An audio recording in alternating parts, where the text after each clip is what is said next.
جوانی میں صدقہ خیرات کرنا مشکل، کیونکہ جوانی میں انسان کیا کرتا ہے، روکتا ہے کہ ابھی میں پیسے بناؤں گا۔ اچھا، ایک موضوع سے ہٹ کے بات آ رہی ہے، دیکھو ایک بات خوب اچھی طرح کان میں بٹھا لو، دل میں بٹھا لو، کان سے سن لو، دل میں بٹھا لو۔ عام طور پہ جب ہم لوگوں کو صدقات و خیرات کی ترغیب دیتے ہیں تو لوگ کہتے ہیں پہلے ہمارے موٹے موٹے ضروری کام نمٹ جائیں، کچھ چیزیں ہیں، اس کے بعد انشاءاللہ ہم کیا کریں گے، پیسے جو بچ جائیں گے تو پھر ہم انشاءاللہ کسی اچھے کوئی مدرسہ بنا لیں گے، کوئی اسپتال بنا لیں گے، اچھے کام کریں گے ہم۔ یہ بہت بڑی مسٹیک ہو رہی ہے آپ سے، اس لیے کہ آپ نے اس کو ضروری کاموں کی فہرست میں شامل نہیں کیا۔ آپ ابھی تک دنیا کو مسافر خانہ سمجھنے کے لیے تیار نہیں ہو۔ یہ ضروری کام سب سے پہلے ہونا چاہیے، کیونکہ موت کا کوئی بھروسہ نہیں ہے۔ اور آخرت کے لیے صدقہ جاریہ کہ آپ کا کوئی ایسا اکاؤنٹ کھل جائے جو آخرت میں آپ کے کام آئے، کوئی ہسپتال بنا دیا، کوئی مدرسہ بنا دیا، کوئی کنواں کھدوا دیا، یتیم خانہ بنوا دیا، یا یتیم خانے کے ساتھ تعاون کر دیا، یا کسی گھر کو پراپر بیس پر آپ نے کوئی بھی جو وہ تو بہت سارے مصارف ہیں نا۔ تو میں نے لاکھوں پتی لوگوں کو بھی دیکھا ہے کہ بھائی اللہ نے آپ نے ولیمے پہ 6 لاکھ روپے اڑا دیے، اور یار 8-10 لاکھ کا کوئی ادارہ بنا دو، یا کسی مدرسے میں کوئی ڈسپینسری بنا دو، یا کوئی اچھی فالتو نہ اڑاؤ جا کے کوئی بھی مانگ رہا ہے پکڑا دیے۔ یہ بھی بہت بڑی مصیبت ہے لوگوں کے ساتھ۔ اب جیسے وہ عرب کا جو شیخ ہے نا، جو اس بھکاری اس کے ماں باپ کو دعائیں دے رہا تھا اور یہ پیسے دے رہا تھا، تو میں اس عرب کے پاس ہوتا، میں کہتا آپ صدقہ کریں، مگر ایسے ہی نہیں کسی کو پکڑانا شروع کر دیں، کیونکہ اس سے جو مستحق ہوتے ہیں ان کا حق مارا جاتا ہے۔ آپ یہ دیکھیں کہ یہ واقعی مستحق بھی ہے یا نہیں ہے، ورنہ وہ کوئی بھی دعائیں دے کے پیسے نکالنا شروع کرے گا، نکالو ٹھیک ہے، اس کا جذبہ اچھا تھا، اللہ کرے اس کے ماں باپ کی مغفرت ہو گئی ہو، لیکن اصول جو شریعت نے بتایا ہے کہ پیسہ اللہ کی بہت بڑی نعمت ہے، اور نعمت کو ضائع کرنے کی اجازت نہیں ہے۔ بہت سوچ سمجھ کے آپ نے خرچ کرنا ہے کہ مخلوق کو فائدہ زیادہ سے زیادہ ہو۔ کم سے کم انویسٹمنٹ میں زیادہ سے زیادہ فائدہ کیسے ہو سکتا ہے، پھر اس میں زیادہ انویسٹمنٹ کرو۔ جیسے دنیا کے بزنس کا اصول ہے نا کہ انویسٹمنٹ کوشش ہو کم سے کم اور پروفٹ زیادہ سے زیادہ۔ ایسا تھوڑی کوئی بھی کاروبار کے لیے 1 کروڑ مانگ رہا ہے، آپ نے کہا پکڑا دیا، چل دیکھا جائے گا کتنا پروفٹ آ رہا ہے۔ تو بھائی جو دنیا کی تجارت کا اصول ہے وہی اصول آخرت کا۔ تو آخرت کا اصول یہ ہے کہ جو 2 چیزیں اس میں فوکس کرنی ہے، انسانیت کی خدمت زیادہ سے زیادہ کس کام میں ہے۔ بعض کام ایسے انسانیت کی خدمت بہت ہے مگر ان کے اثرات زیادہ عرصے نہیں رہتے، پھر بھی یہ کام کرنا ہے، کیونکہ اس میں خدمت کیا ہے، جیسے بھوکے کو کھانا کھلانا۔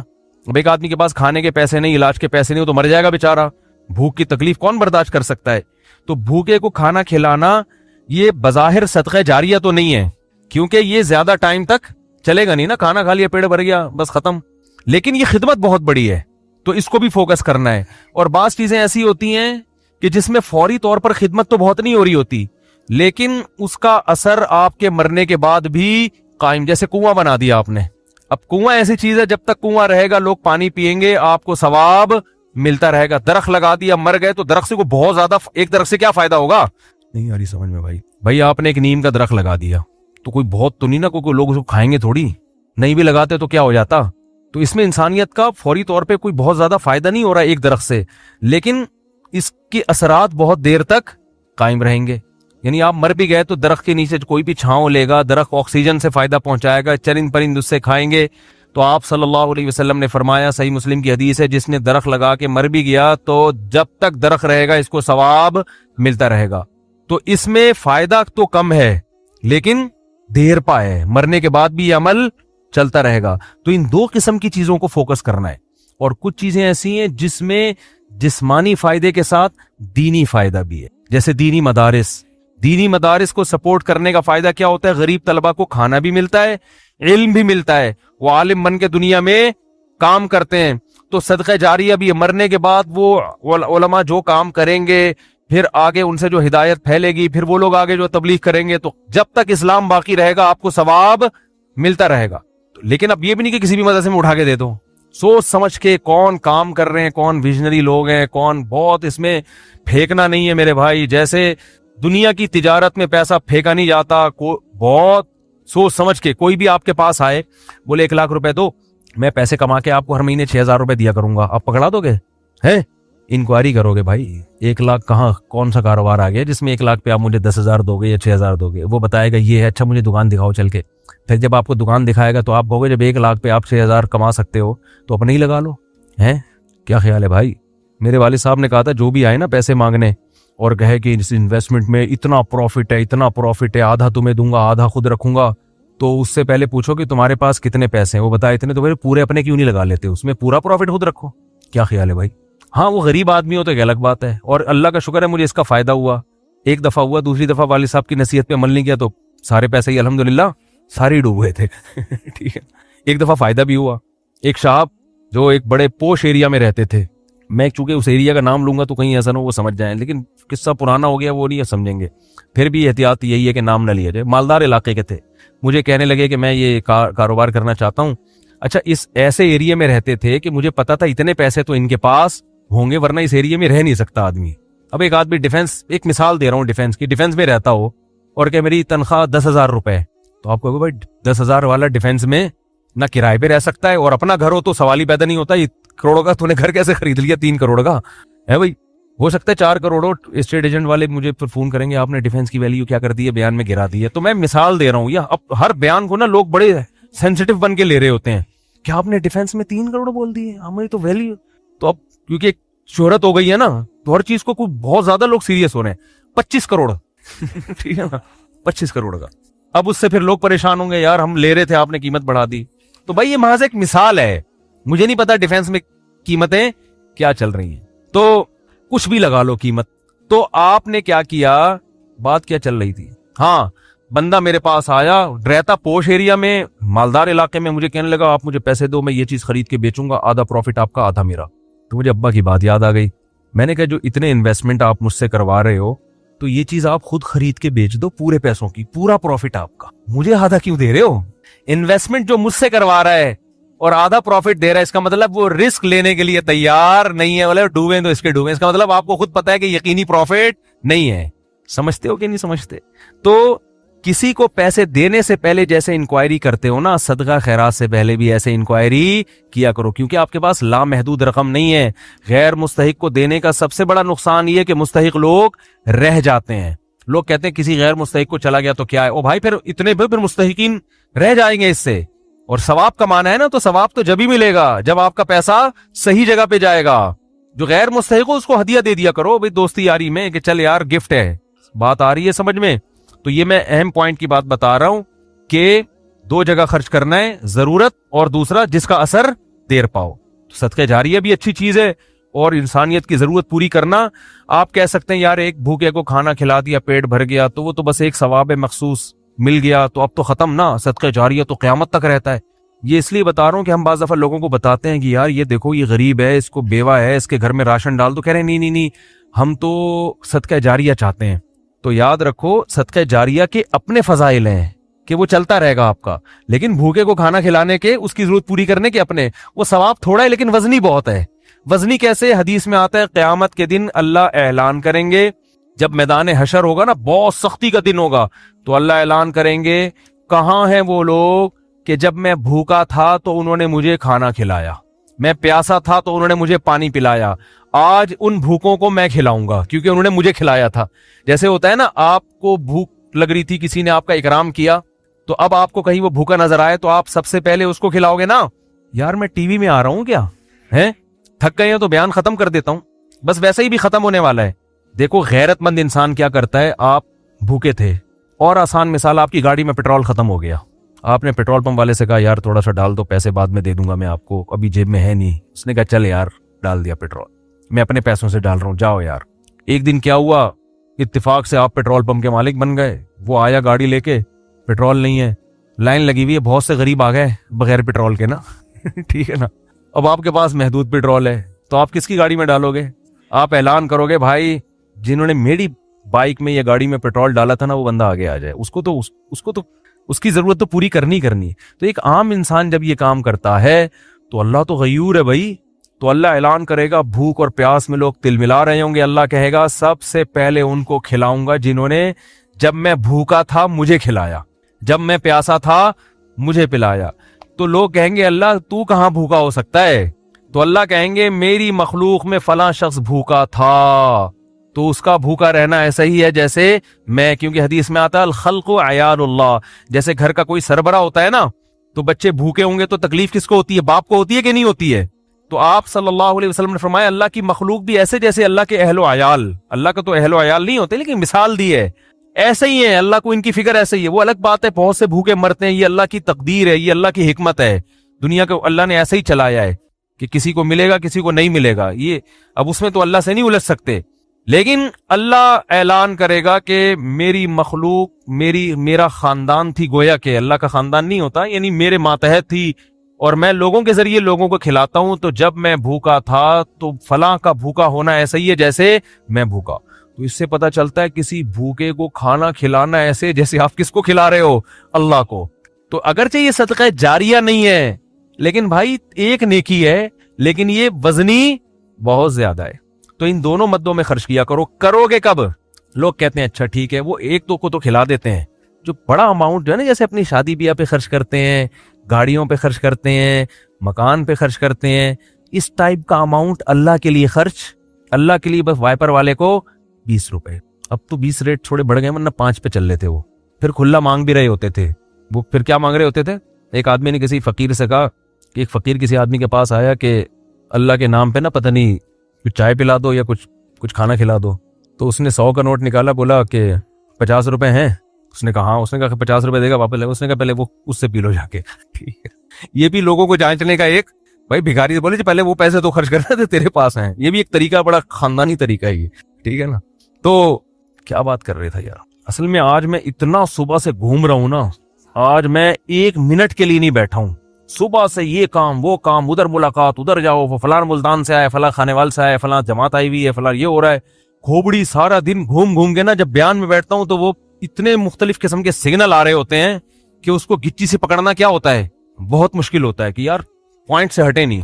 تو ہاں, میں یہ عرض کر رہا تھا, جلدی سے بات سمیٹ کے ختم کرتا ہوں, کہ لوگ یہ کہتے ہیں کہ پہلے موٹے موٹے کاموں سے فارغ ہو جائیں, یہ بھی, اس کے بعد جب بچا کے بڑھاپے میں بالکل اینڈ میں جا کے اتنے پیسے کسی مدرسے کو دے دے. نبی صلی اللہ علیہ وسلم نے فرمایا انسان ساری زندگی, حدیث کا مفہوم ہے, مال جمع کر کے رکھتا ہے اور کہتا ہے کل خرچ کروں گا, کل خرچ کروں گا, کل خرچ کروں. پھر جب بڑھاپا آتا ہے کہتا ہے یہ فلاں کے لیے اور یہ فلاں کے لیے. فرمایا وقت کان علی فلان, اب تو وارثوں کا حق اس پہ ہو گیا. اب تو وارث کہیں گے ابا ہمیں محروم کرنے کے لیے, اپنی تو ساری عیاشی ابا نے کر لی. اب جب ابا کا انا للہ ہونے والا ہے, دنیا سے جانے والے ہیں, اب بچوں کو نظریں ہوتی ہیں دو دکانیں ابا کی میرے حصے میں آئیں گی. چلو ابا سے ایسی لالچ تو نہیں کرنی چاہیے, لیکن بہرحال پتہ ہے کہ یار چلو ابا نے بنائی, اب ہمارے کام آئیں گی. اب ابا کیا کر رہے ہیں, فلاں 2 دکانیں مدرسے کو دے دو, فلاں فیکٹری کو دے دو, یتیم خانے کو دے دو. تو اس میں نقصان کس کا ہو رہا ہے؟ کیونکہ اب تو ابا کو ضرورت نہیں ہے. تو نہ کرنے سے یہ بھی پھر بھی بہتر ہے 1/3 کے اندر کہ بچوں کو نقصان نہ ہو. اگر بچوں کو نقصان ہو رہا ہے پھر تو یہ بالکل صحیح نہیں ہے. حدیث میں آتا ہے کہ آخر عمر میں نا اس طرح سے صدقہ کر دینا کہ بچے دوسروں کے محتاج بن جائیں. آپ صلی اللہ علیہ وسلم نے اس کی اجازت نہیں دی ہے. لیکن اگر بچوں کے لیے اتنا چھوڑ کے جا رہے ہو آخر عمر میں کہ وہ اپنے پاؤں پہ اچھی طرح کھائیں گے پیئیں گے, تو پھر 1/3 آپ صدقہ بھی کر سکتے ہیں, جائز ہے اور اس کا بھی ثواب ملے گا. لیکن میرے بھائی یہ خاندانی صدقہ نہیں کہلائے گا, اس لیے کہ آپ نے تو بھرپور عیاشی کر لی نا. آپ کی تو 4 شادیاں معذرت کے ساتھ ہو گئیں, ایک جس کی ہو گئی ان کی بات کر رہا ہوں, اور آپ کی تو جناب یہ بھی ہو گیا وہ بھی ہو گیا, سارے کام ولیموں پہ بھی اڑا دیا اور انویسٹمنٹ بھی دبا کے کر لی, کاروبار بھی ہو گیا, سب کچھ مزے تو اڑا لیے نا آپ نے. تو یہ نبی کی نظر میں افضل صدقہ نہیں ہے. افضل صدقہ یہ ہے, آپ صلی اللہ علیہ وسلم سے صحابی نے پوچھا یا رسول اللہ سب سے بہترین صدقہ کون سا ہے؟ آپ نے فرمایا وہ صدقہ ہے تأمل الغنا وتخشى الفقر, تمہیں امید ہو کہ اگر یہ پیسہ میں نے صدقہ نہیں کیا تو اس سے ڈبل بنا سکتا ہوں, پیسے سے پیسہ کما سکتا ہوں, یہ امید ہو, اس حال میں پیسہ صدقہ کرو. اور یہ بھی ڈر ہے کہ اگر کر دیا تو فیوچر میں غریب نہ ہو جاؤں. اس ملی جلی کنڈیشن میں جو صدقہ ہوگا نا وہ کیا کہلائے گا؟ خاندانی صدقہ. سمجھ میں نہیں آ رہی بات؟ تو اس لیے صدقات و خیرات میں یہ نہیں کہہ رہا, یہ تو حدیث میں بھی منع ہے کہ اتنا کر دینا کہ کل لوگوں کے محتاج بن جائیں, یہ تو جائز ہی نہیں ہے نا, کہ اپنے ضروری جو بیوی بچوں کے ہیں وہ تو بہرحال, لیکن صرف اتنا کر لیں کہ آپ جب یہ کہتے ہیں نا کہ میرے یہ چند ضروری کام ہو جائیں تو پھر میں یہ کروں گا, یہ الفاظ غلط ہیں. آپ یہ کہیں کہ میرے چند ضروری کاموں میں ایک اہم ترین کام یہ بھی ہے, تو یہ والا کام بھی ان ضروری کاموں کی طرح ترجیحی بنیادوں پہ کرنا ہے, اور یہ چند ضروری کام جس میں یہ بھی ہو جائیں تو پھر میں کیا ہو جاؤں گا؟ فری, پھر میری مرضی میں جہاں چاہے صدقہ کروں. بہت مشکل ہے بات سمجھانا. تو بڑی انویسٹمنٹ جیسے بزنس پہ کرتے ہیں, بڑی انویسٹمنٹ جیسے شادی پہ کرتے ہیں, بڑی انویسٹمنٹ جیسے اپنے بچوں کی ایجوکیشن پہ کرتے ہیں, ایسے ہی ایک آدھ بڑی انویسٹمنٹ آخرت کے لیے بھی کرنی چاہیے. سمجھا پا رہا ہوں اپنی بات؟ لیکن وہ خاندانی انویسٹمنٹ ہو, مرے تو پتہ چلے کہ یار ایک ہسپتال ہے چل رہا ہے بھائی غریبوں کے لیے. سمجھتے ہو گے نہیں سمجھتے ہو؟ دیکھو گورے بھی بڑی بڑی انویسٹمنٹ کرتے ہیں لیکن ان کا کوئی بچوں کا ان پہ ٹینشن نہیں ہوتی نا, نہ بیوہ کا خیال ہے ان کو, نہ بچوں کا خیال ہے. آپ کے لیے صدقہ کرو گے ثواب ملے گا, کیونکہ آپ تو پوری فوج چھوڑ کے جا رہے ہو اگر میرے بیان سنتے ہو. کیا خیال ہے؟ ٹھیک ہے نا, پوری فوج ہے آپ کی. تو دونوں. اور پھر عجیب بات ہے, آپ نے اس نیت سے نہیں کرنا کہ ریٹرن ملے گا, اسی نیت سے کرنا ہے کہ میں نے جو خرچ کیا وہ گیا, ختم, بس دنیا میں نیکی کر دریا میں ڈال. لیکن ویسے میں ایک جنرل نالج کے لیے بتا رہا ہوں کہ اللہ ڈبل کر کے دیتا ہے واپس, بلکہ اور بڑھاتا ہے. پھر دیتے جاؤ گے بڑھاتا جائے گا, دیتے جاؤ گے حدیث میں آتا ہے ما نقصت صدقۃ من مال, صدقے سے مال میں کبھی بھی کمی نہیں ہوتی نہیں ہے. لیکن آپ نے یہ نیت نہیں کرنی, آپ نے یہ نیت کرنی ہے کہ میں دے رہا ہوں اور مجھے نقصان نہیں ہوگا اس کا, میرا کاروبار بھی کم ہو جائے گا اور میرے گھر میں بھی تھوڑا خرچہ کیا ہو جائے گا. یعنی میری اپنی بیوی بچوں سے تو خرچہ مت روکو, ان کو نہ بھیڑ چڑھاؤ اپنے توکل کی, ٹھیک ہے نا. اپنا میری گاڑی تھوڑی سی سستی ہو جائے گی, یہ ہو جائے گا وہ ہو جائے گا, اپنے اوپر تو رکھ کے سب کچھ کرو. یہ نیت یہی کرو کہ یار کمی ہو جائے گا. لیکن ویسے میں جنرل نالج کے لیے بتا رہا ہوں کم ہوتا نہیں, کیونکہ اگر آپ نے نیت یہ کر لی نا کہ بڑھ جائے گا, پھر نہیں بڑھے گا, پھر نہیں بڑھے گا. اور اس میں بات چاہ کے کمپلیٹ ہو جائے, لیکن اس میں آپ نے یہ دیکھنا ہے آپ میں توکل کتنا ہے. صحیح ہے نا. کل آزمائش آئی تو ایسا نا یار مجھ سے آپ کا بیان ہی گلے پڑ گیا یار, تو کوئی بات نہیں, پہلے یہ والے بھی کر لو پھر کر لو. تو خاندانی نہ ہو, غیر خاندانی صدقہ بھی ہو تو چلو صدقہ تو ہو گیا نا. تو خاندانی صدقے کے لیے تھوڑی سی کھوپڑی بھی خاندانی ہونی چاہیے, تو یہ ظرف بھی ہونا چاہیے اسی حساب سے, تو اپنی حیثیت دیکھ کے. لیکن میرا مقصد صرف یہ ہے کہ یار کچھ تو انویسٹمنٹ آخرت کے لیے بھی جوانی میں, جب آپ کو ضرورت ہے. بڑھاپے کے لیے نہ رکھو, بڑھاپے میں اللہ اور توفیق دے دے گا. اور صدقہ ایسی چیز ہے جس کو ایک دفعہ عادت پڑتی ہے نا, پھر ہاتھ رکتا نہیں ہے اس کا. آدمی بعض دفعہ ایک بڑا اماؤنٹ خرچ کرتا ہے کہ یار یہ میں بڑا اماؤنٹ خرچ کر رہا ہوں بس تاکہ ایک دفعہ ہو جائے, کل مروں کوئی بھروسہ نہیں, کل مر جاؤں تو صدقہ جاریہ ہوگا. تو ایک دفعہ کرو گے نا, عادت ایسی پڑتی ہے اس کی, پھر کل دوبارہ یہ سوچ کے دوبارہ کرو گے. یہ اللہ کی طرف سے ایک نعمت ہے کہ جو کرتا ہے پھر اللہ اس کو صدقے کرنے کی توفیق دیتا رہتا. تو یہ سب سوچ سمجھ کے. تو ہاں اچھا, اس میں پھر دو کام کرنے ہیں. کچھ صدقے تو پبلک کو دکھا کے کرنے ہیں, اپنے بچوں کو بھی بتاؤ, بیوی کو بھی بچاؤ, بھائی کو بھی بتاؤ, رشتہ داروں کو بھی بتاؤ. کیونکہ قرآن میں جگہ جگہ آتا ہے کہ نیک لوگ چھپا کے بھی صدقہ کرتے ہیں اور علانیت. دکھانے کا فائدہ یہ ہوگا, پبلک کو ترغیب ہوگی کہ یار اس نے جب یہ ہسپتال بنا سکتا ہے, مدرسہ بنا سکتا ہے, یتیموں کی مدد کر سکتا ہے اور نہیں مرا ماشاءاللہ کھا رہا ہے, کچھ ہمیں بھی عبرت حاصل ہوگی کہ نہیں ہوگی. بچوں کو جب بتاؤ گے تو بچے کہیں گے یار میرے باپ نے اتنا کچھ کیا. جب وہ باپ بنیں گے تو ان کا بھی دل چاہے گا.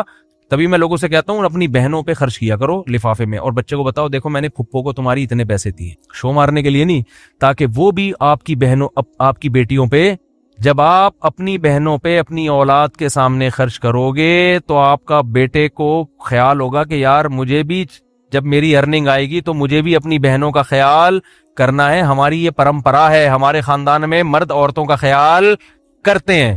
آپ کیا کرتے ہو, کبھی ایک دھیلا بچے نے نہیں دیکھا کہ آپ کی جیب سے اس کی پھپھو کے لیے نکل رہا ہو. ٹھیک ہے نا. نصیحتیں آپ کی صبح شام ماشاءاللہ ہول سیل کے حساب سے چلتی رہتی. بچے کو سمجھاتے رہتے ہو غریبوں کا خیال کیا کرو, بوڑھے ماں باپ کا خیال کیا کرو. بچے کو پتا ہے فری پھوکٹ کی نصیحتوں کے علاوہ ابا کے پاس کوئی کام نہیں ہے. فری پھوکٹ کی نصیحت. جب آئیں گے گھر میں ٹارزن بن کے, کہتے تو نہیں ہے لیکن دل میں یہی ہوتا ہے, یہ کر لو, یوں نماز کیوں نہیں پڑھتا, یہ کیوں نہیں کرتا, یوں کیوں نہیں, ویڈیو گیم کھیلتا رہتا, پٹاخ تھپڑ لگایا, یہ کر رہا ہے وہ کر رہا ہے. بچے کو پتا ہے ابا کے پاس فری پھوکٹ کی نصیحتوں کے علاوہ, وہ ہمارا فلاں ماموں بیمار تھے, ابا نے ایک دھیلا نہیں نکالا جیب سے. امی کی طبیعت خراب ہوتی ہے تو ابا کے پاس ہسپتال لے جانے کا ٹائم نہیں ہے. نصیحتیں جتنی مرضی کروا لو, نصیحتیں بھی کریں لیکن نصیحت سے زیادہ عمل. بات آ رہی ہے سمجھ میں؟ ایک صاحب تھے, وہ نا بہت زیادہ صدقہ کرتے تھے, امریکہ میں ہیں وہ. میں نے ان سے پوچھا, میں نے کہا یار آپ ہر مہینے کچھ نہ کچھ کرتے رہتے ہو اتنی, اور وہ ایسی قوم سے تھے جو کنجوسی میں مشہور ہے. میں نے ان سے پوچھا آپ کی قوم کیا ہے؟ میرا خیال تھا کوئی سید ہاشمی قریشی ہوں گے, کوئی وہاں کے مکہ مدینہ کے اتنے سخی. تو انہوں نے کہا یار ہم وہ قوم کا نام لیا جو کنجوسی میں جس پہ لطیفے بنے ہوئے ہیں. میں نے کہا اس قوم کے ہو گے آپ اتنے ماشاءاللہ؟ تو انہوں نے کہا یار میرے باپ کو ہم نے بہت صدقہ کرتے ہوئے دیکھا ہے, تو بس ہم نے ابا سے سیکھی, ہماری یہ بلڈ میں یہ چیز شامل ہو گئی ہے, نہیں کرے تو ہمیں سکون نہیں ملتا. میں نے کہا یار بڑے خاندانی ہو. میں نے کہا یار کبھی آپ کو دکھاؤں گا بھائی, اس قوم پہ لطیفے بنانا چھوڑ دو. قوموں پہ لطیفے ہیں نا, ایک قوم بڑی کنجوس مشہور ہے, ان کے ہاں جب بچہ پیدا ہوا نا تو سب آئے مبارک بادی کے لیے, سارے جمع ہو گئے تو بچہ کہتا ہے ابھی سارے یہاں جمع ہو گئے, دکان پہ کون بیٹھا ہوا ہے؟ تم سب یہاں آ گئے مبارکباد دینے کمبختوں. یعنی اتنی اللہ نے اس بچے کو قوت گویائی عطا فرمائی. یہ بلڈ میں آ جاتی ہے نا چیز, تو بچے کو عقل نہیں ہے, شعور نہیں ہے, لیکن اس کے جینز میں یہ چیز آ گئی ہے کہ بھائی دکان کا بھائی آدھے ابھی آ جاتے ہیں, آدھے کسٹمر کو سنبھالتے. یہ لطیفہ ہے, کوئی سچا واقعہ نہیں ہے یہ, ٹھیک ہے نا, ایسی فرضی لطیفہ ہے سمجھانے کے لیے کہ کچھ اتنا کر کے جاؤ کہ بچے پیدا ہو کے جو ہے نا یہ بول رہے ہوں کہ ہم مبارکبادی میں 5 روپے تمہاری جیب سے نہیں نکلے. سخاوت کی ترغیب دیں وہ. تو خیر, کچھ چھپا کے کچھ دکھاؤ, اور کچھ کیا کرو, ایسا چھپاؤ کہ وہ حدیث میں آتا ہے دائیں سے دو بائیں کو پتہ نہیں, بھول جاؤ. نیکی کر کے دریا میں ڈالنا جسے کہتے, خود بھی بھول جاؤ کہ میں نے کوئی نیک کام, کوئی صدقہ کیا, کسی غریب کو کھلایا بھی ہے کہ نہیں کھلایا. جیسے عرب لوگ کرتے ہیں نا, آتے ہیں بیٹھ جائیں بھائی, بیان ختم ہو جائے پھر کرنا سوال, ٹھیک ہے, بیان ختم ہو جائے. تو جیسے عربوں میں ہے نا کہ دائیں ہاتھ سے دیتے ہیں ایسے, بعض فقیروں کو وہ یوں کرتے ہیں جیب میں ڈال دیتے ہیں, بس یوں کر کے نکل جاتے ہیں. اس فقیر کا سامنا بھی نہیں کرتے کہ کہیں یہ نہ دیکھ لے, اور پھر یہ جب ملے گا تو جھک کے ملے گا, یہ بھی نہ ہوگا. ایسا دو کہ کسی کو بھی پتا نہ ہو, جس کو حدیث میں کہتے ہیں لا دعلم شمالہ ما تنفق یمینہ, دائیں ہاتھ جو خرچ کر رہا ہے بائیں کو بھی پتا نہ چلے. اس سے پتا چلتا ہے دیتے ہوئے کون سا ہاتھ استعمال کرنا چاہیے, دائیں. لیفٹ ہینڈ سے لین دین کرنا یہ شریعت میں پسندیدہ نہیں ہے. میری تو عادت ہے, کوئی دکاندار بائیں ہاتھ سے پیسے پکڑاتا, میں کہتا ہوں بھائی کیوں نحوست ڈال رہا ہے اس کے اندر, اس کو ہاتھ چینج کر کے سیدھے ہاتھ سے دے دے. تو اللہ نے مثال دی ہے کہ ظلمات فی بحر, فرمایا بہت سارے اندھیرے ہوں اور کوئی شخص سمندر کی تہ میں ہو, فی بحر لجی, سمندر بھی بہت زوردار لہروں والا گہرا سمندر جس کی گہرائی میں بہت زیادہ اندھیرا ہوتا ہے, وقت بھی رات کا ہو, یغشاہ موج من فوقہ موج, موج کے اوپر موج چڑھی ہوئی ہے, ایسی گہرائی والا سمندر. من فوقہ سحاب, اور کالی رات میں بادل بھی ہوں کالے جو ستارے اور چاند کی روشنی سے بھی رکاوٹ بن رہے ہوں. اور اندھیرے کا یہ عالم ہے اذا اخرج یدہ لم یکد یراہا, جب اپنا ہاتھ نکال کے وہ دیکھنا چاہتا ہے تو اس بات کا کوئی امکان ہی نہیں ہے کہ ہاتھ بھی دیکھ سکے, یعنی کہ ہاتھ دیکھ نہیں پا رہا, یہ ممکن ہی نہیں ہے, اس کا بھی تصور نہیں ہے. تو بیان القرآن میں یہ لکھا ہے, اس میں بلاغت کے نکات بھی ہوتے ہیں, انہوں نے لکھا ہے کہ ہاتھ کی مثال اللہ نے کیوں دی ہے.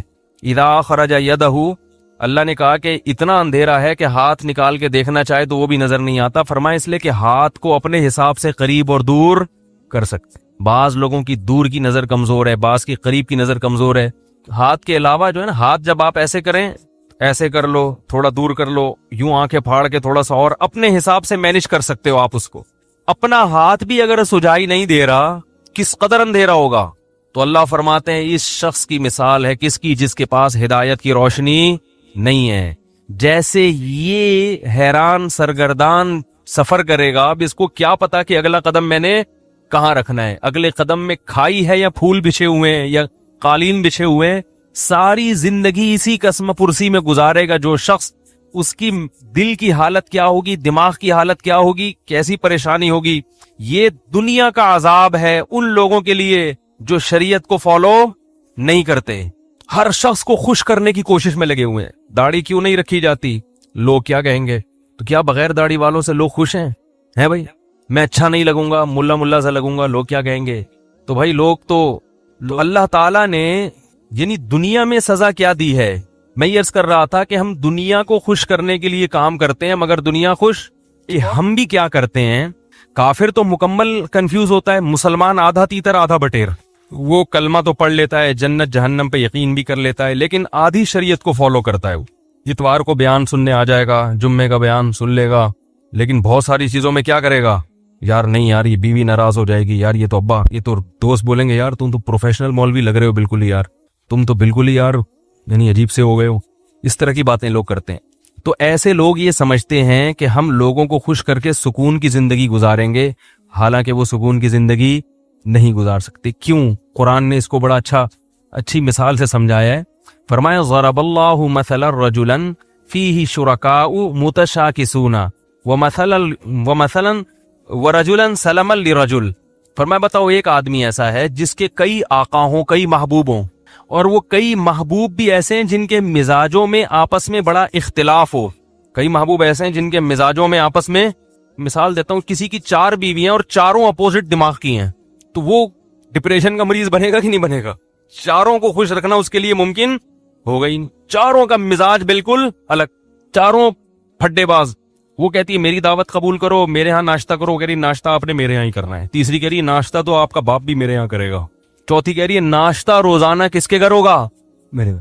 ایک کے ابا ایس ایچ او ہیں، ایک کے ڈی ایس پی، ایک کے آرمی میں کرنل ہیں، اور ایک کے ابا علاقے کے ناظم ہیں بھائی، اور ہول سیل کے حساب سے سالے بھی ہیں۔ اب چاروں کا مطالبہ کیا ہے؟ ناشتہ کس کے یہاں ہوگا؟ آپ کہو گے بھائی ناشتہ تمہارے ہاں، لنچ تمہارے ہاں، ڈنر تمہارے ہاں، کوشش کرو گے نا؟ نہیں، متشاکسون، جھگڑالو، نہ ضدی، بول دیا ناشتہ آپ نے کہاں کرنا ہے؟ ادھر کرنا ہے۔ پھٹے گا کہ نہیں پھٹے گا؟ یہ ٹینشن سے بولے گا بھائی 4 پراٹھے تھوڑی کھا سکتا ہوں میں، چلو ادھر بھی ناشتہ کر لیا، ادھر بھی کر لیا، ادھر بھی، پھر لنچ میں یہی پھڈے بازی۔ تو چاروں کو خوش رکھ سکتا ہے؟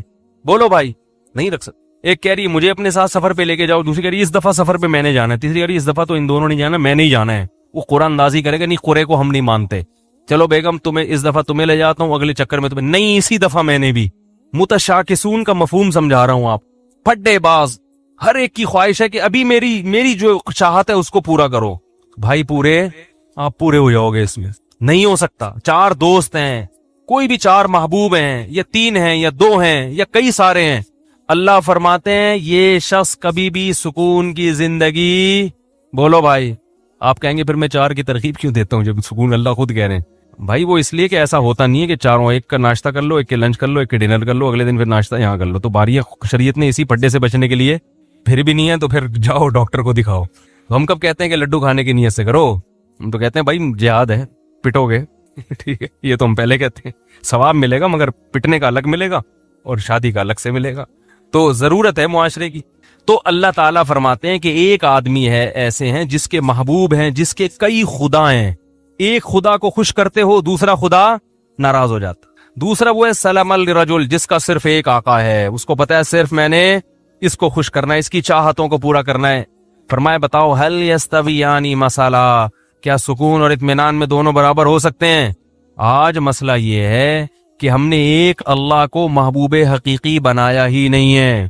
جمعے کی نماز پڑھ لیتے ہیں اللہ کو خوش کرنے کے لیے، ایک آدھ روزہ بھی رکھ لیتے ہیں اللہ کو خوش کرنے کے لیے، عید پہ نہا بھی لیتے ہیں اللہ کو خوش کرنے کے لیے، لیکن بہت سارے کام ہیں جن سے اللہ ناراض ہو رہا ہے مگر بیوی بچے خوش ہو رہے ہیں، وہ بھی چلے گا ساتھ میں، جہیز بھی لے رہے ہیں، نفس خوش ہو رہا ہے اس سے، سود بھی کھا رہے ہیں، بینک کی جاب بھی کر رہے ہیں۔ رمضان میں جس دن دیکھا کہ یار ذرا آج بڑا مشکل لگے گا، آفس میں دل نہیں لگے گا اگر میں نے کچھ کھایا پیا نہیں، تو روزہ گول۔ ایک صاحب کا میرے پاس فون آیا کہ حضرت میں وہ 11 بجے آفس آیا ہوں، میں نے سوچا تھا کہ اگر گرمی سخت ہوئی تو چھوڑ دوں گا، گرمی کم ہوئی تو رکھ لوں گا، تو 11 بجے میں نیت کر سکتا ہوں، آج موسم اچھا ہے۔ میں نے کہا یار تم عجیب آدمی ہو، رکھنا ہے بھائی، یہ تو رکھنا ہی رکھنا ہے۔ تو کبھی کسی کو معبود کبھی کسی کو معبود، تو اس سے لوگ کیا ہوتا، اور یہ سب کیا ہیں؟ ایک دوسرے کے مخالف بھی ہیں۔ ساری مخلوق کو، سارے انسانوں کو آپ کبھی بھی خوش، سارے رشتہ داروں کو خوش نہیں کر سکتے۔ اماں کو خوش کرو تو بیوی ناراض، بیوی کو خوش کرو تو اماں ناراض، بہنوں کو خوش کرو تو بیگم ناراض، عجیب سا حساب چل رہا ہے، تو کہیں بھی نہیں ہو سکتا۔ اس لیے ایک قانون بنا دو بھائی، ہمارا رب کون ہے؟ اللہ ہے، سب سے پہلے وہ ہے، باقی سب اس کے بعد۔ ناراض ہوتے ہو تو ہوتے رہو، تم نے بھی مر کے مٹی ہو جانا ہے، ہم نے بھی مر کے مٹی۔ عزت کرو گے تو اچھی بات ہے، نہیں کرتے تم نے بھی مٹی۔ جنہوں نے عزت کی ہے فرعون کی ہے بھائی، وہ فرعون بھی گیا اور وہ عزت کرنے والے بھی گئے۔ فرعون غرق نہ بھی ہوتا تو بھی اب تک تو ویسے ہی مر چکا ہوتا۔ تو وہ رنگ رلیوں پہ زمانے کی نہ جانا اے دل، یہ خزاں ہے جو بانداز بہار آئی ہے۔ جتنی مردی عزت ہو، شہرت ہو، مٹی میں دفن کرنے کے بعد نا 2-4 دن کے بعد کوئی بھی یاد نہیں کرتا، ایسی دنیا کی حقیقت ہے۔ شہرت سے تو کبھی بھی متاثر نہیں ہونا چاہیے، اپنی بھی یا کسی اور کی بھی۔ بڑے بڑی لوگ آئے ہیں دنیا میں، بڑی بڑی شہرتیں حاصل ہوئی ہیں، غائب مرے تو 2-4 دن لوگ روئے ہائے ہوئے کیا، ختم کہانی۔ تو اس لیے سب سے زیادہ مزے کی زندگی میں وہ ہے جس نے ایک اللہ کو اپنا رب بنا لی۔ وہ کہہ دے کر لو، کوئی روک نہیں سکتا اس کام سے، وہ کہے نہیں کرو، کوئی کروا کے نہیں، کسی میں دم ہے تو کروا کے دکھائے۔ میں جب وزیر آباد گیا پرانی بات ہے, یہ واقعات سنانے کا مقصد کوئی اپنے قصے کہانیاں نہیں, جو بات قرآن کی بتانا چاہ رہا ہوں وہ دل میں بیٹھ جائے. میں جب وزیر آباد گیا نا تو وہاں وہ لوگ بھی سنتے میرا بیان, تو وہ یہ پرانی بات ہے تقریباً 13-14 سال پرانی. تو انہوں نے 1 مہینہ رمضان کا میں نے وہاں گزارا, وہ میرے درس ہوئے, انہوں نے بڑا میرے درس کو پسند کیا. تو انہوں نے مجھے کہا کہ آپ یہیں ٹھہریں, اب آپ یہاں امامت بھی کریں اور یہاں خطابت بھی, ہم آپ کو اتنی تنخواہ دیں گے, حج کرائیں گے, یہ کریں گے. بڑا بھاری بھرکم لالچ. میں نے کہا نہیں, میں تو کراچی واپس جاؤں گا. میں نے کہا نہیں, میں تو, بچے بھی تھے میرے ساتھ, بہت اکرام کیا انہوں نے, واقعی بڑا اکرام کیا. وزیر آباد میں ایک مسجد ہے دارا کبوترا کے نام سے, وہ لوگ سنتے ہیں کبھی کبھار بیان تو سن رہے ہوں گے. یعنی 1 مہینہ میں نے اپنے گھر سے کھانا, کہتے ہیں 1 مہینہ نہیں کھائے, کوشش کے باوجود کہ بھئی آج ہم زبردستی مقابلے بازی. صبح سحری میں کھڑے ہوتے تھے, یہ دودھ لے کے, دہی لے کے, بھائی خود بنانے دو یار گھر میں, عادت خراب ہو جائے گی. نہیں, پھر وہ افطاری میں پھر کھانا, وہ بھائی مزے ہی موجہ. پنجاب والے ماشاءاللہ کھلانے پلانے میں, کراچی والے بھی کھلاتے ہیں کہ پنجاب والے کھاتے بھی ہیں نا, تو جو اب وہ اپنے حساب سے بھی کھلاتے ہیں. کراچی والا دو نہیں والے, وہ خود بھی پیٹ بھر جائے گا اس کا, آپ کو بھی وہ سمجھے گا پیٹ بھر گیا, سامنے والے صحتیں نہیں ہیں یہاں پہ. تو اب کیا ہوا ہے کہ وہ روزانہ صبح مجلس ہوتی, میرا درس کے بعد وہ بیٹھتے, بھائی آپ یہاں ٹھہرے, میں کہتا نہیں مجھے جانا ہے وغیرہ وغیرہ. 15 دن انہوں نے زور لگایا, انہوں نے دیکھا ٹکنے کا نام ہی نہیں لے رہا. انہوں نے کہا آپ کو پرابلم کیا ہے؟ میں نے کہا بھائی میں, جو میرے استاذ ہیں, جو میرے شیخ و مرشد ہیں, میں ان کا آدمی ہوں. میں کیا ہوں؟ میں ان کا آدمی ہوں. جب میں مدرسے میں آیا تھا تو میں نے اپنے آپ کو ان کے حوالے کر دیا تھا, کہ اب اپنی لگام ہم نے ان کے ہاتھ میں پکڑا دی, کیونکہ ان پر اعتماد تھا. ایسے ہی کسی کے ہاتھ میں نہیں لگام پکڑائی جاتی, پہلے ان کو پرکھا اچھی طرح, بھائی ان میں دنیا کی محبت نہیں ہے اور علم بھی ان کا کامل ہے. تو اب ہم بچے ہیں, ہم بجائے اس کے کہ اپنی زندگی کو خود متعین کریں, کسی بڑے کے حوالے کر دو. انہوں نے ہمیں پڑھایا, انہوں نے ہمیں لکھایا, یہ سارا علم جو ہم یہاں آ کے آپ کی خیال کے مطابق موتی بکھیر رہے ہیں, سب ان کی محنت ہے. اب ہمیں پیسوں کی آفر آ رہی ہے تو ہم ان کو ٹاٹا کر کے چلے جائیں, ایسا نہیں ہو. تو میں نے کہا کہ ان کو لیٹر لکھیں, وہ اگر مجھے کہیں گے نا کہ یہیں ٹھہرو تو آپ مجھے یہاں سے بھگا کے دکھاؤ پھر, ٹھیک ہے. اگر وہ مجھے کہتے ہیں کہ یہ مسجد سے جانا نہیں, تو میں نے کہا پھر آپ مجھے یہاں سے بھگا کے دکھاؤ. اور اگر وہ کہتے ہیں کہ یہاں نہیں رہنا, میں نے کہا آپ زنجیریں باندھ لو, مجھے جیسے موقع ملے گا میں وہ کاٹ کے بھاگ جاؤں. بے لگام اونٹ جو ہوتا ہے نا, شتر بے مہار, کبھی ادھر بھاگ رہا ہے کبھی ادھر بھاگ رہا ہے, وہ کسی کام کا نہیں ہوتا. مرکز سے انسان کو ہمیشہ جڑے, پہلے مرکز متعین کرنے میں ٹائم لگا ہے. ایسا نہیں کہ کسی پہ بھی اعتماد کر کے اپنی زندگی کی لگام اس کے ہاتھ میں دے دی, ایسا نہیں ہے. پرکھنا پڑتا ہے, جانچنا پڑتا ہے. میں نے کہا ہمیں اپنے بڑوں پر الحمدللہ بھرپور اعتماد ہے. 8-10 سال ان کی صحبت میں ہم نے گزارے ہیں. میرا یہ خیال ہے کہ مجھے ان سے زیادہ بہترین لوگ اس دنیا میں مل ہی نہیں سکتے تھے. اللہ نے پتہ نہیں والدین کی کون سی نیکی قبول کی, ایسے لوگوں کے پاس ہمیں پہنچا دیا. تو اس کی برکتیں ہیں, اللہ تعالیٰ ٹوٹا پھوٹا کام لے رہا ہے. تو اس سے دیکھو یہ فائدہ کیا ہوا مجھے, کہ خیالات منتشر نہیں ہو رہے, سکون آ گیا طبیعت میں. بھائی وہ کہیں گے تو کر لیں گے, نہیں کہیں گے تو نہیں کریں گے. ورنہ انسان میں نے ایسے لوگوں کو بھی دیکھا, علماء کو بھی, جو پریشان کہ کیا کریں, اب ان کی زندگی بھی کس میں گزر رہی ہے, پریشان. پھر پیسے کی محبت آ جاتی ہے, یار دین کے تو یہ والے, اس میں پیسہ زیادہ ہے تو ادھر چلو. جب پیسے کی طرف آئے تو پھر پیسہ اصل مقصد بن گیا, تباہ ہو گئے. تو ہمیشہ انسان کی سکون کس میں ہے, کہ وہ اس کو یہ پتا ہو کہ میں نے کس ٹریک پر زندگی گزارنی ہے. اس میں سکون ہے انسان کی طبیعت میں, آرام سے سکون سے. اکابر پرستی الگ چیز ہے. اکابر پرستی کا مطلب یہ کہ آپ کے بزرگ کچھ بھی الٹا سیدھا کریں, آپ نے ان کو صحیح کرنا ہے, ایسا نہیں ہے. الحمدللہ یہ نہیں ہے. ہمارے بڑوں سے بھی بعض, ہماری کوئی حیثیت نہیں, لیکن بعض چیزوں میں ہم بول دیتے ہیں کہ بھئی یہ والی رائے ہماری نظر میں, میرے شیخ تو 4 شادیوں کے قائل نہیں ہے, میں نے اس میں اپنے شیخ کی مخالفت کی ہے, ٹھیک ہے. وہ نہیں قائل ہے اس کے, وہ کہتے ہیں اس زمانے میں, نہیں ہونی چاہیے, میری دلائل ہے, اس پہ کتاب ہے. میں کہتا ہوں بھائی مجھے ان دلائل کا کوئی جواب دے. شیخ کے بارے میں یہ تصور کہ بھائی وہ دوسرے کاموں میں مشغول ہیں, دین کے کاموں میں, ان کو اس ٹاپک پر سوچنے کا موقع اگر وہ سوچتے تو وہ بھی یہی کہتے ہیں جو میں کہہ رہا ہوں. نہیں موقع ملا تو چھوڑو ان کو اپنے حال پہ, آپ اپنا. لیکن ان کا بھی ظرف اتنا بڑا ہے کہ ان کو بھی پتا ہے کہ اس کی ایک اس بارے میں رائے ہے, اور جو چیز حلال ہے اس میں وہ پابندی. تو یہ بھی تو سلیکشن ہے نا ہماری, کہ ایسے لوگوں کو ہم نے سلیکٹ کیا ہے. ان کو بھی پتا ہے کہ حدود سے, مرید کو اپنے حدود اللہ سے باہر. بعض شیخ کیا کرتے ہیں, مرید نے شادی کی خانقاہ سے کک آؤٹ, یا مرید نے کوئی ٹوپی ٹرینڈ نہیں کروائی تو خانقاہ سے کک آؤٹ. تو بھائی یہ ٹرینڈ ونڈ یہ جو شریعت تھوڑی ہے, یہ تو حدود اللہ پر قائم. خیر, تو سکون کس میں ہے؟ سکون ایک کو بڑا بنانے میں, اور وہ اصل کون ہے؟ اللہ. اس کو بڑا بنا لو, زندگی خدا کی قسم بڑی مزے کی گزرے گی. حضرت معاویہ رضی اللہ تعالی عنہ نے حضرت عائشہ رضی اللہ تعالی عنہا کو خط لکھا کہ اے, یعنی اپنی ماں کہہ کے خطاب کیا کہ آپ مجھے کوئی نصیحت کریں. حضرت عائشہ تو حضرت معاویہ سے عمر میں بہت چھوٹی تھیں, مگر جانتے تھے کہ پیغمبر کی زوجہ ہیں اور ہماری ماں ہیں, تو ان سے نصیحت لے رہے ہیں. فرمایا نصیحت مختصر ہو, جامع ہو, مختصر ہو. حضرت عائشہ نے نصیحت کی کہ جو لوگوں کو خوش کرنے کے لیے اللہ کو ناراض کرتا ہے, اللہ اس کو لوگوں کے حوالے کر دیتے ہیں اور پھر لوگ بھی اس سے خوش نہیں ہوتی. اور لوگوں کی ناراضی کی پرواہ کیے بغیر اللہ کی رضا میں لگا رہے تو لوگ بھی کیا ہو جاتے ہیں؟ بالآخر خوش ہو جاتے ہیں. اس طرح کا مفہوم ہے, پورے الفاظ نہیں ہیں یہ.